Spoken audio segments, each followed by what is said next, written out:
if you're laser focused on what you love most, who you love most, and putting your money toward that, you will create kind of a generational spirit and a set of family values that can withstand the strongest winds.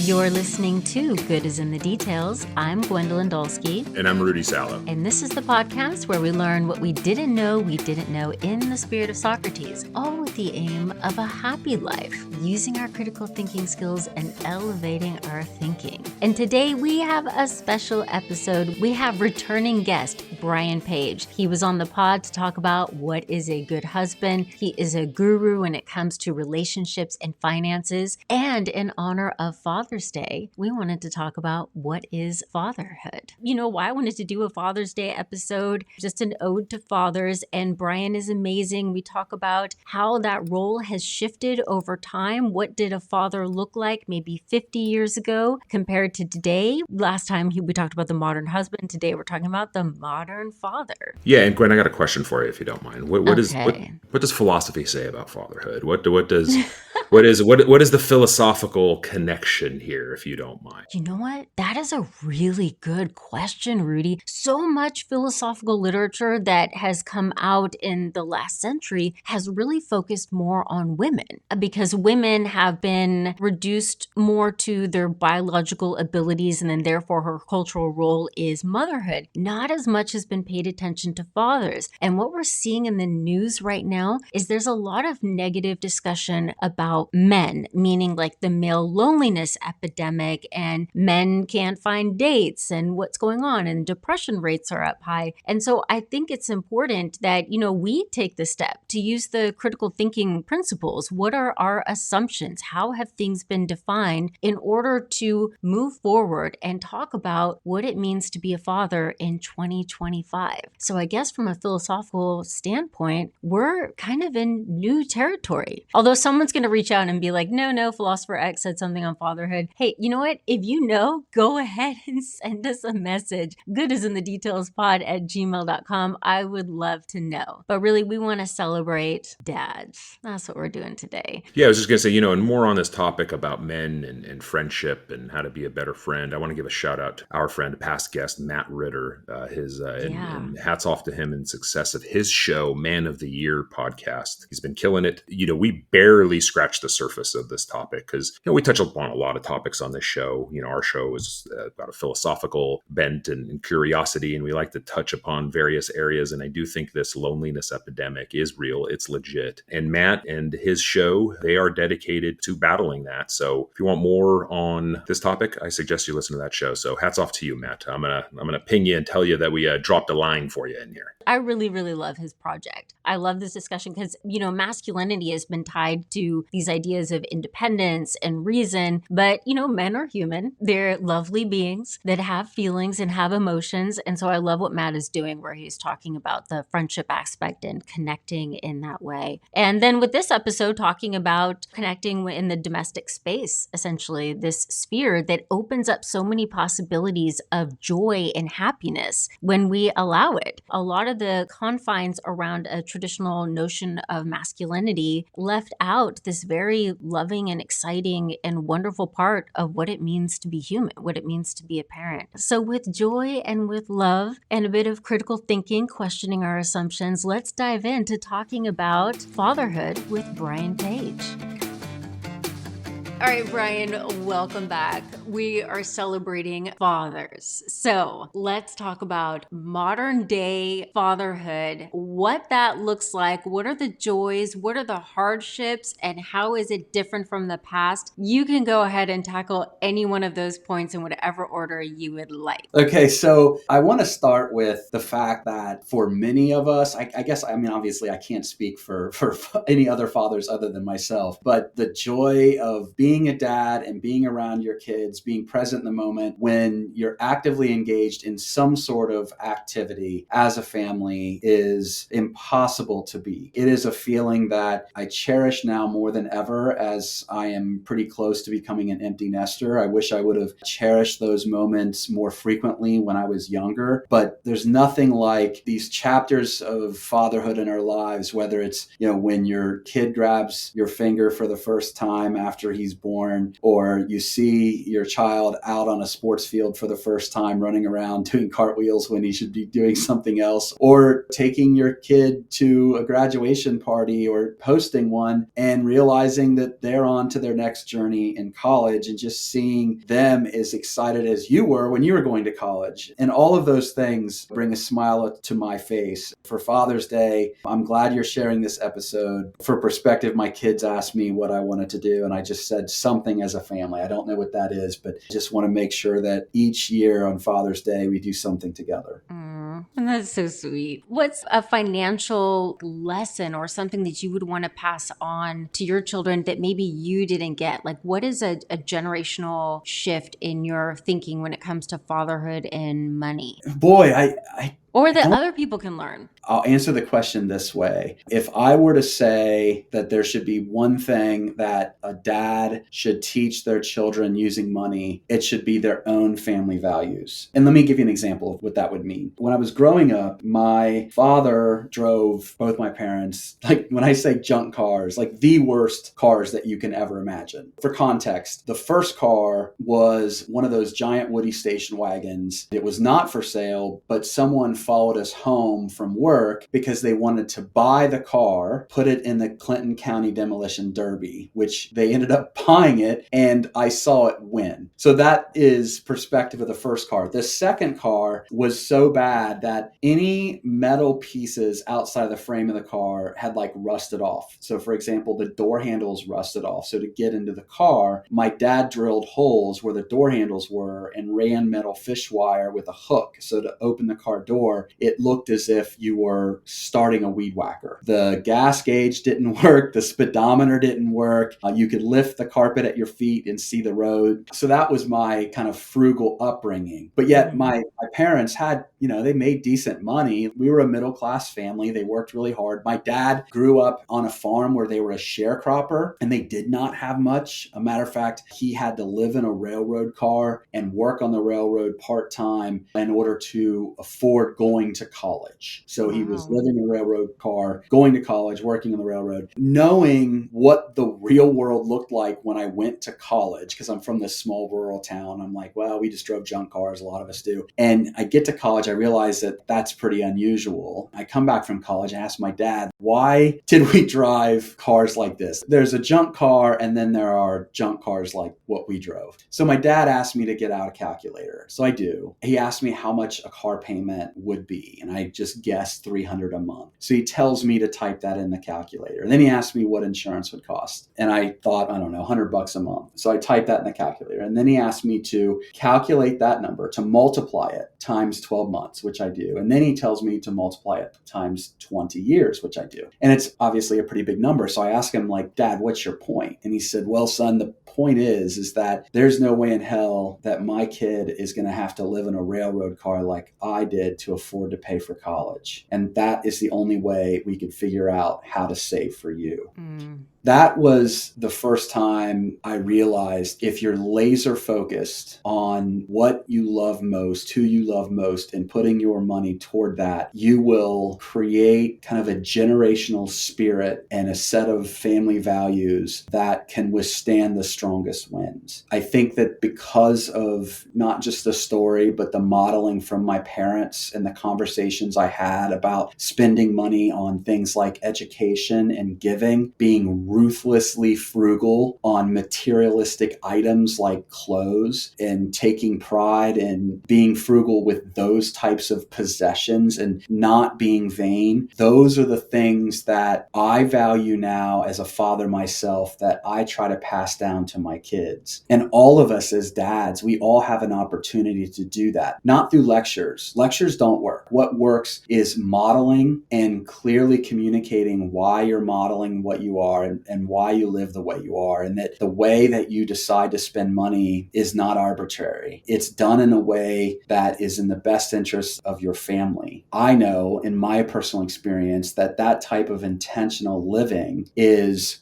far more impactful than a class that you can take, a budget that you can set. Those are things that are deeply rooted in who you are. So that's my recommendation for the dads out there who want to teach their kids money lessons, is to model the types of decisions that you think speak to the values that are most important to your family. Be really clear about what those values are with your children and make sure that they're understood well enough where they can be passed down to their kids. I like it. Rudy, what's something you really appreciate, like a lesson from your father that you can tell that you're going to pass on to your kids? And what is something that you're going to do different, like as a Yeah. father? Or what does fatherhood mean to you? Like, we're going to get personal on this. Yeah. Lessons that I learned from my father that I'll pass down to my kids is, I think there's like two big ones. Hard work is a part of life. That doesn't just include, Mondays to Fridays, 9 to 5. There are 24 hours in a day, and there's also weekends. And if you need to get stuff done in order to provide for your family, you just do it. I think that was what I had seen my father do, having multiple jobs growing up. He was side hustling back in the 70s and 80s, man. I remember some things, my dad saying about having job satisfaction and having pride in your job. Being immigrant families from the Middle East, we certainly had a lot of relatives that went the traditional route, which was the liquor store or a gas station, own your own business. But what kind of quality of life is that? You kind of live at your business. And that's not the life that he had wanted. And it was not the life that he wanted for us. So those are the kinds of lessons that I would pass on to my own kids. I'm trying to do both, which is work as much as I can, earn as much as I can, yet also at the same time, spend as much time humanly possible with my kids. That's probably killing me in a number of different ways. But I think that's just kind of, it's the way it is these days in modern societies, expectations of fathers being more involved. I don't think anything's stopped for the reality of fathers are still expected to be providers, whether or not they're the main provider or the sole provider. I think they're still expected to be providers, and that's perfectly fine. There's nothing wrong with that. It's just like women are also providing, and in many cases, maybe providing more income wise. So there's a lot of pressures, and I'm fine with it. I mean, the hell else am I going to do with my time? Am I going to play What am I going to do? Play fantasy football all the time and spend my free time doing those things? I mean, I get it. You need your leisure time and you need your break time, and I find other ways to relax my brain. And I obviously have a lot of different hobbies and interests. That makes me a modern husband. Hat tip. Then that's what I am. Yeah. So, Brian, what is one of the struggles? Like, I'm wondering that, like, the idea of fatherhood, and then when you're counseling couples or helping them with their finances, let's see, they must be starting with a framework of what they're supposed to do, like what this role is. And then where are they misaligned or struggling? Like, what do men struggle with? I appreciate the question. And in particular, the question builds really well on Rudy's perspective. There are three things that I want to build on from what he had to say. And I think the first is, we are still expected to be capable financial providers. Pew found that when men and women were asked, is a good partner a man, is a good husband someone who is a capable financial provider, the numbers were the same. It was basically like 72% of men and 71% of women said that they need to be. When you ask that question, whether or not a woman needs to be a good financial provider or a capable financial provider, I should say, that number drops down to like 36%. That does put some pressure on men because,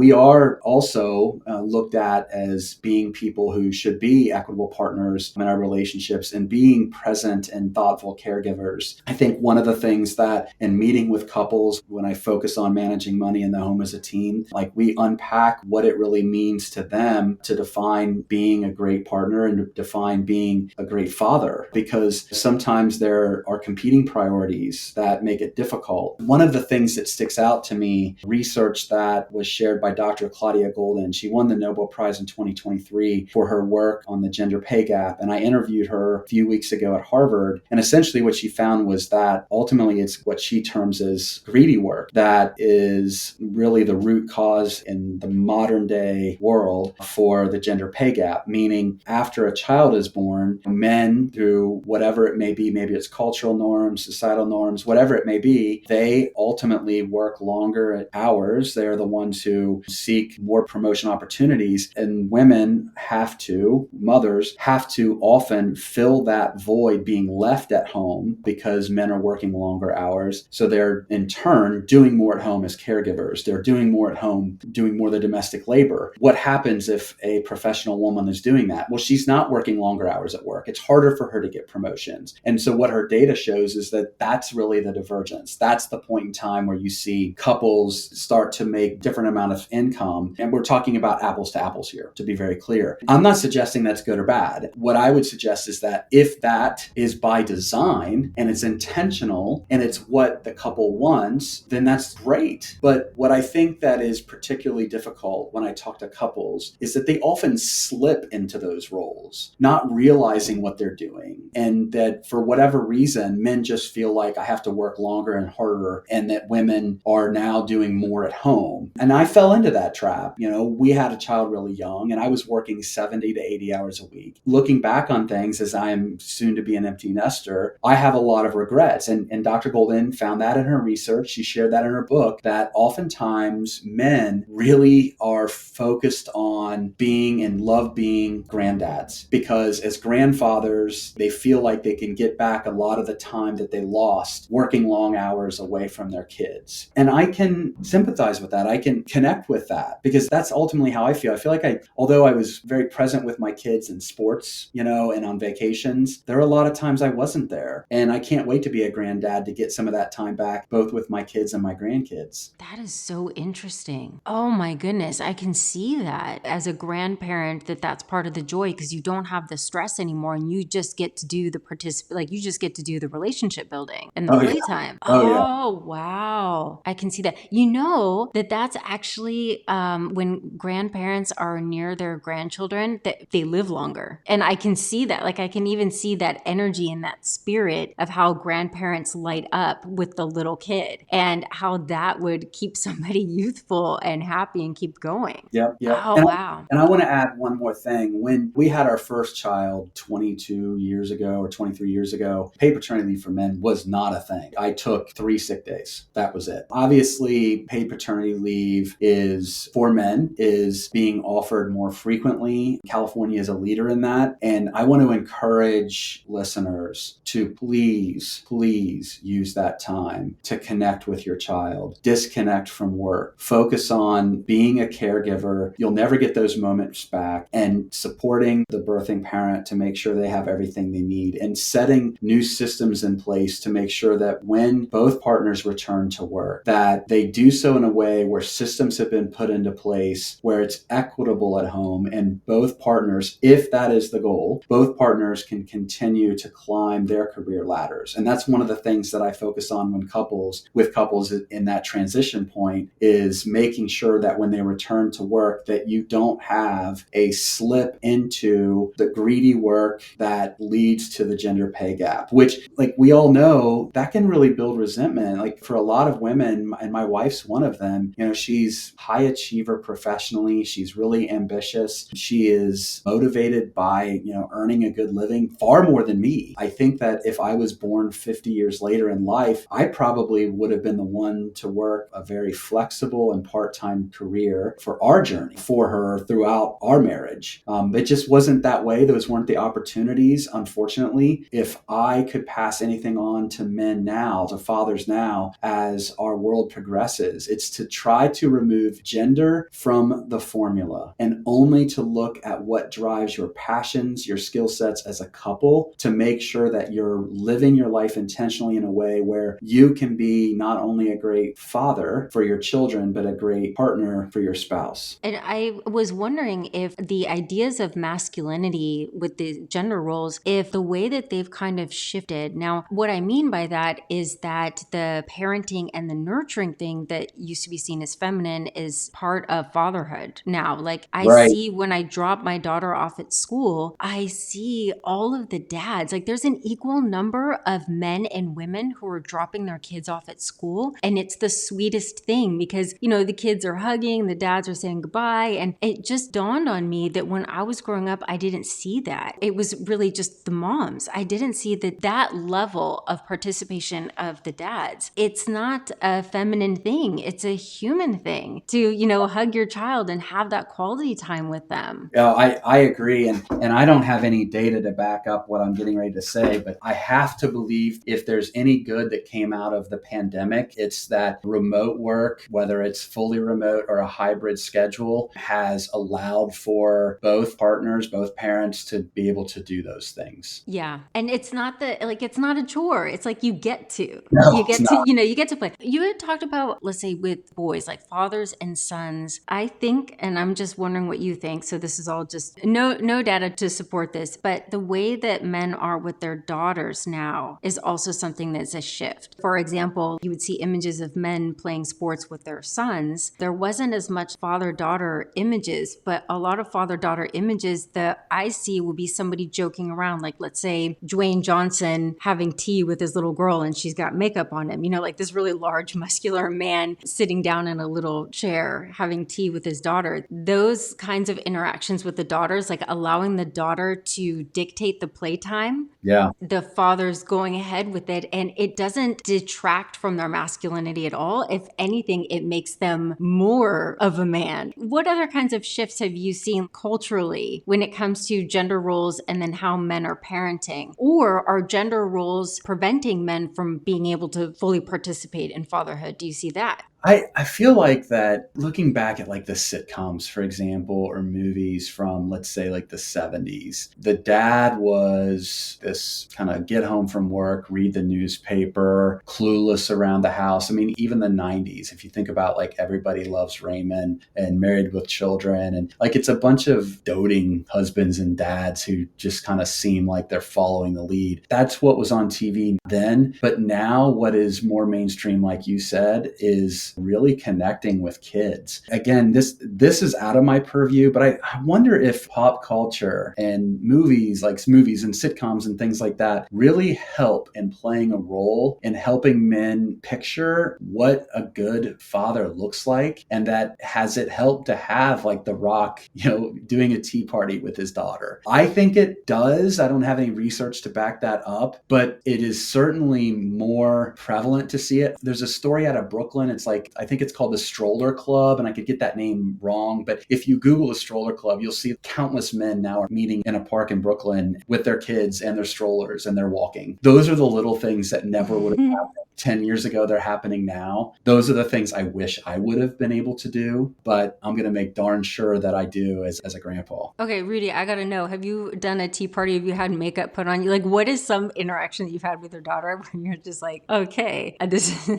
is fatherhood now? Yeah. I mean, I've done that. I mean, I've even Did she put makeup on you? No makeup. I break out very easily, so like I really don't want to mess with the beauty of my face. So that's a no. But I've certainly had tea parties with my daughter. I've certainly had other types of things that I never saw my father do with my sister. And yeah, I mean, none of that would even cross my mind as being strange or weird or anything like that. I think that's just what you do as a dad these days. I think pop culture and society has certainly allowed us to be a little bit freer and more open to getting down onto the kids' level and playing the games and needing to do that. It's a strange balance, though. You do want to play with your kids and you do want to get silly with your kids. But if your kids are doing something dangerous or they're about to cross the street when they shouldn't, they may be hurting themselves and you need to turn into the disciplinarian. It's this kind of, I could see somehow the kids can get, maybe a little bit confused. Like, hey, I thought you're my buddy and you were just playing and you're being silly, yet now you're telling me not to do something. And that's fine. I don't think like you only have to be a disciplinarian, only protect your kids and save their lives. Like you could still get silly with them, but I could see how kids can get confused and try to figure out roles and boundaries and everything there. That was probably easier for dads 50, 60, 40 years ago, where they just had a single role. Their role was to be the disciplinarian and throw the ball around, right? And bring home the food and bring home the money, right? Maybe that was easier. I don't know. I'm not that dad and I don't have those circumstances and I don't know what was going on in their heads. And can you imagine the amount of stress that those fathers in those single income households, the stress that they had on their shoulders, where the norm was, it was expected that the man bring home all the money and keep the roof over the head. And no, you don't get any help and you got to we just have different stresses these days. I think I read this somewhere, but that one of the best things you can do as a parent is actually actually the way you treat your partner, that's the best parenting thing, that your children see you and your partner interact, or your spouse or whoever. What do you think about that? Yeah, no, I've read that as well. There's a lot of research that shares not only that, but also how each partner interacts, not just with each other inside the home, but the doing of the home, the tasks. Like, I'll give you an example. When my oldest kid really saw me being the provider, the breadwinner, working all the time growing up, my wife did everything at home. When he thinks of me, he really thinks of me in that way. But my youngest thinks of me as being the lead caregiver at home and being the domestic safety net at home. I've caught them talking about that, like, isn't that what men do? That's what's normal to my youngest child, that men take the lead at home. I think at the end of the day, when you look at all three of my children and what they've seen, although they've seen me in different stages, and that's kind of shaped an opinion of me, I think what has been clear is the expectation that it doesn't matter what gender you are, everyone should have a hand in caregiving, and everyone should have a hand in providing, doing domestic labor, and that it's true teamwork, because that's what they've seen. And the research shows that. Yeah. And there's been this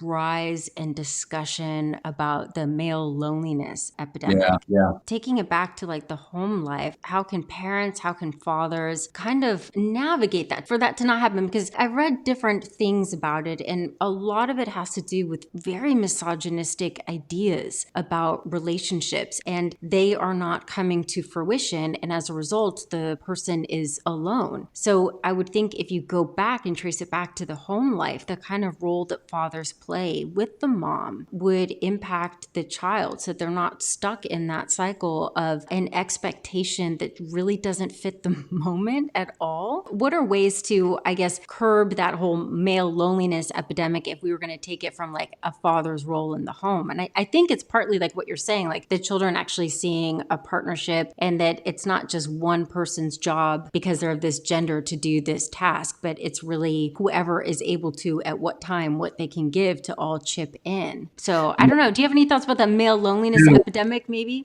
I do, yeah. So I think in partnership, it's important that you work together in a way where you both have an equal share of leisure time. Like, that's the ultimate goal. And then how you spend that leisure time matters a lot. There were 2 studies done that both had the same outcomes, which found essentially that for men, what helps them combat loneliness and that creates happiness is twice a week, at a minimum twice a week, doing something with friends outside of the home where you're actively engaged in something. And I think, and maybe it's because I'm a pickleball addict now, I think that's one of the reasons that pickleball has taken off, because it's a very social sport. It's a competitive sport. You exercise, it gets the endorphins going. What I would suggest to men is to make sure at least twice a week you have a circle of friends or people that you get together with and do something with. I think I'm going to share, I mean, I'm not a dad, but I'm going to share one thing. I made a post about this, but it's been on my mind. My memories of my dad. So he passed away when I was 14, but I have lots and lots of lovely and wonderful memories. It was definitely an old school traditionalist type household. So he was gone more because he was the provider, which meant that anytime I spent with him, he was like king. It was so, so valuable. I've been thinking about how I'll have memories that make me smile that have absolutely nothing to do with parenting. It's just like one 10-second segment of one random thing that makes me smile. I was thinking about going to the music store with him, and I guess what I want to say is that now as a parent, it is fascinating to me to think that all the time you're spending with the children, like all the days, all the hours, all the minutes, that when you're gone, what will make them smile is some 10 seconds out of all of that time. And so as a parent, it makes me think about what part is she, my daughter, carving out that is going to last forever? What quirk or what thing made her laugh, or what thing was special to her? Because you as the parent don't really know, because you have, again, it's like hours and hours and minutes, but they are going to hold on to a 10-second snippet for their entire life and then tell that story of you of that 10 seconds. And so I guess I say that a lot of the pressures that we're talking about, like with finances and stuff like that, which of course I understand pressures of finances, but it can't interfere with that play time and that joy joy that you have with the child, because that's probably what they'll hold on to. Something random of you at the grocery store. I remember that. I can't look at watermelons because my dad would knock on them and pick them out in a certain way, and I always thought it was weird. I don't think that's what he wanted me to remember.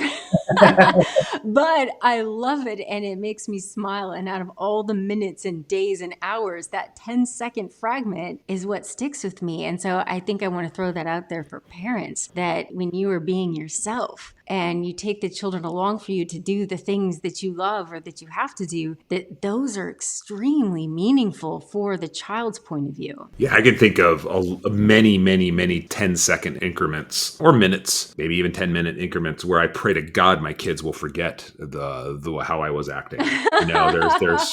There's a lot of things where I'm like, oh man, what kind of damage did I just cause by, I just expressed how I definitely take too much on. It's a great example of just like, it is bad to do too many things. It is terrible to like do too much. It is terrible to try to juggle a lot of things because you tend to be a little bit more stressed out, volatile, and maybe you're not at your best at times. And unfortunately, your kids see that. But I wonder the fact that you're even reflecting on that, if that isn't even new, because I've had those same thoughts. I've had those same thoughts of like, oh God, I hope this doesn't screw up, or oh God. But I'm wondering if that's a new thing. Like, did our parents or generations before that ever think, I wonder if this is going to screw up my kid? Like, I don't know if they had that same idea. Just that is different. Anybody? I don't.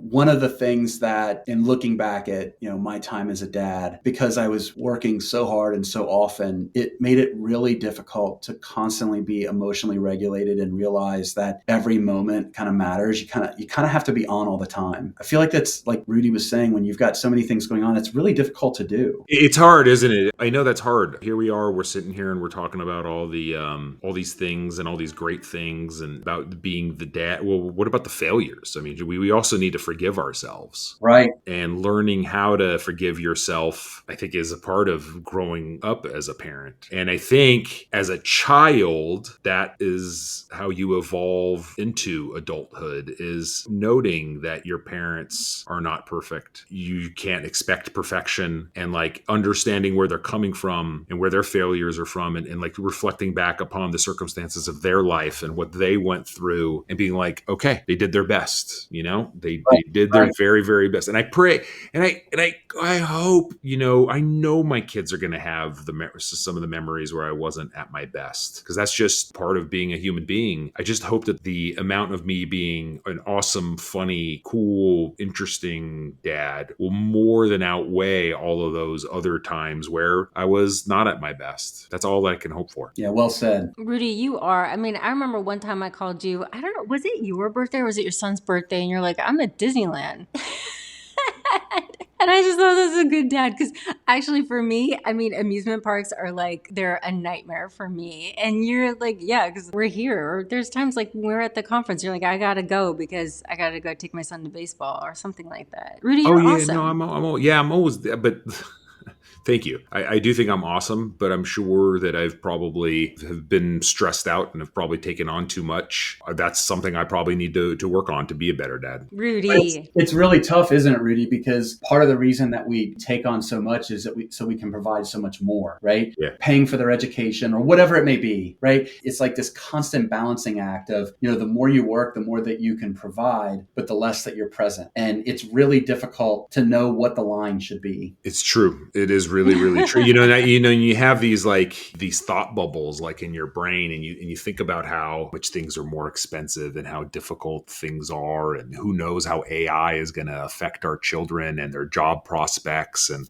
you go down these what if, rabbit holes of like, well, geez, maybe when my kids are in their 30s and 40s, what if they turn to me and say, hey, asshole, you should have worked more and set us up better. So because now in this day and age, to buy a house, it's $20 million or $30 million. I mean, this is how my crazy mind works. I don't know. Things are changing and they're evolving so much. What is the best thing that we can do for them? But Rudy, one day they're going to reflect and they're going to see you in all all of your humanity, just like you do with your parents. Like I do the same thing. I look back and stuff that bothered me when I was younger, kind of that like, why didn't you or what this? And then I realize, oh, they're human, and then I get the whole context of everything and I can understand more. I don't know. Yeah, that's called becoming Rudy, an you're adult. awesome. I don't know what's... Trust me, this is not the Rudy This show. is therapy session for Rudy. It's not a therapy session. It's just, if it's helpful for other dads out there. Yes. Yes, Father's Day is a celebration. Yes, we should celebrate the dads, but we should also learn how to show our vulnerabilities and say, hey, look, I'm struggling with this, and I'm sure I wasn't the best this day or anything, and just know that like we all go through that. And if that's helpful, if that's the main awesome thing from this particular show that people are taking, well, then I'm happy to be honest. Yeah, I want to piggyback on what Rudy said. One of the things I figured out later in fatherhood, I guess for my older child, it was a little bit later, but for the other ones, I guess they were still younger, is that if I walked in the door and I was really stressed out, just to say, hey, if I seem stressed out or if I seem like I'm being short with you, it has nothing to do with you. I have a lot on my mind. I'm kind of stressed out, just to tell everybody that, because what I figured out is if they knew that, then they didn't think they did something wrong. And I learned from a licensed and marriage family therapist on my podcast that that's a really beneficial strategy. So for the dads out there, if you're stressed, when you walk in, tell them that. And something that I need to get better at, but I know is helpful also, is to not have your work in the main living space. Don't have your laptop out. Do that in a different area so you're always approachable. Oh, that's good. Okay, Brian, thank you so much for joining the pod again. We appreciate you. We appreciate all your work. We want everybody to follow you, learn about finances. Yes, thank you very much. Very, very much. Good discussion.